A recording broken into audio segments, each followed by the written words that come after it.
Bienvenue sur votre chaîne préférée Akhbar al-Blad de Hassan Atlemsan. Une récente étude classe l'Algérie numéro 1 en matière de prostitution en Afrique du Nord. Un média africain vient d'aborder le sujet en titrant « Quels sont les pays qui comptent plus de prostituées en Afrique ?» La prostitution, bien qu'elle est vouée à l'interdit dans les pays africains, est en constante expansion.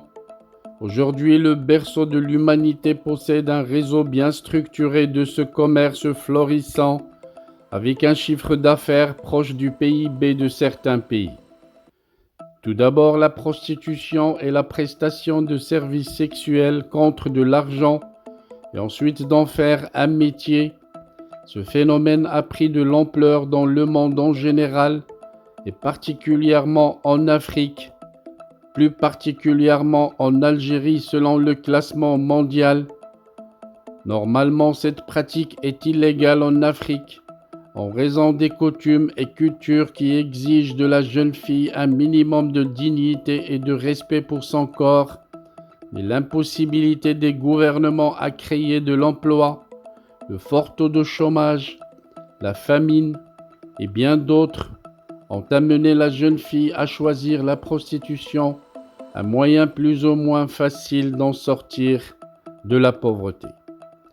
Brusquement, le fléau tabou est devenu un moyen de subsistance validé par les populations et certaines mères ont commencé à envoyer leurs filles en prostitution pour subvenir aux besoins de la famille d'une part. D'une autre part, la prostitution s'est aussi répandue grâce à certains facteurs psychologiques et moraux, la paresse, le goût de la vie facile. Après avoir cité l'Ouganda, le Ghana et le Botswana comme étant les 3 premiers pays de la prostitution en Afrique de l'Ouest, ce média africain a abordé le top 3 de l'Afrique du Nord, dont l'Algérie classée première. Pour ce média, le choc mondial, ce qui semble être une grosse plaisanterie, est apparemment vérifié par l'ONU selon ce dernier. L'Algérie compte plus de 1,2 million de filles de joie clandestines. Seulement que la prostitution algérienne est particulière, en ce sens que la fille le fait pour sa famille, d'où le nom de la prostitution qui fait vivre. À partir de 16 ou 17 ans, précise le média, la jeune fille s'engage à prendre le relais des parents et subvenir aux premiers besoins de sa famille. Alors pour l'Algérienne, la prostitution est synonyme d'habiller ses petits frères et de les nourrir. L'Institut Abassa a effectué un sondage selon lequel ce type de malaise touche plus de 26% de la population algérienne. Ce sondage ne livre pas non plus les données obtenues off the record, c'est-à-dire hors questionnaire sur la population des sans domicile fixe, des errants et des mendiants, ainsi que sur les populations manifestant des pathologies psychologiques et psychiatriques, plus de 2 millions. Ce sondage publié par l'Institut a poussé l'ONU à s'intéresser de plus près au cas algérien, selon ce dernier. Les Algériens qui vivent directement ou indirectement de la prostitution sont 4 millions et sont âgés de 16 ans et plus, nous dit le rapport. Des chiffres encore et encore des chiffres. Les Algériens sont gavés de statistiques souvent contradictoires et très peu crédibles, alors qu'ils ne cessent pas de se serrer la ceinture et à chaque jour suffit sa peine. Un jour c'est l'huile, pendant toute l'année, ce fut la pomme de terre, au point que l'année a été déclarée par l'Organisation des Nations Unies, année de la pomme de terre. En plus de cela, les hommes aussi se prostituent en Algérie. L'aspect tabou de la sexualité au sein de la société du pays ne permet pas aux hommes de crier haut et fort leurs préférences sexuelles.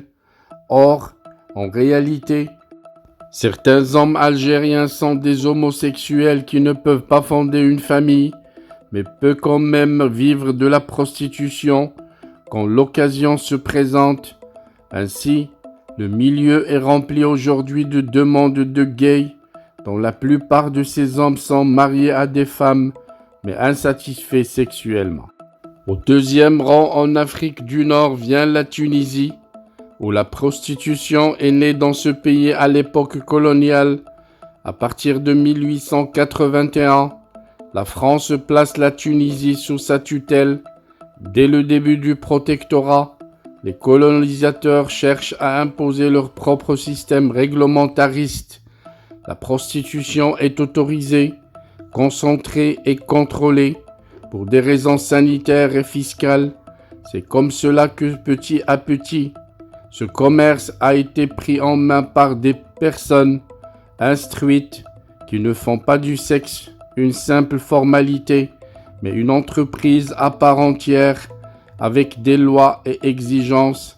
La preuve, quand la pandémie du sida a éclaté en 1992 en Tunisie, une seule fille de joie a contracté la maladie et pas au sein de l'entreprise.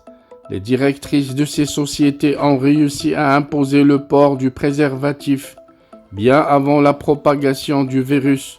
C'est ainsi que pour devenir même prostituée, il faut passer une série d'examens en Tunisie pour réunir plusieurs pièces justificatives et déposer l'ensemble du dossier à la police. Ensuite, l'administration donne son accord à la candidate avec des papiers cachetés qui précisent les conditions de travail, les horaires et le nombre de clients par individu. Notons aussi que la prostitution est légale dans certains lieux où elle est contrôlée par les autorités, malgré que la Tunisie soit un pays musulman et arabe.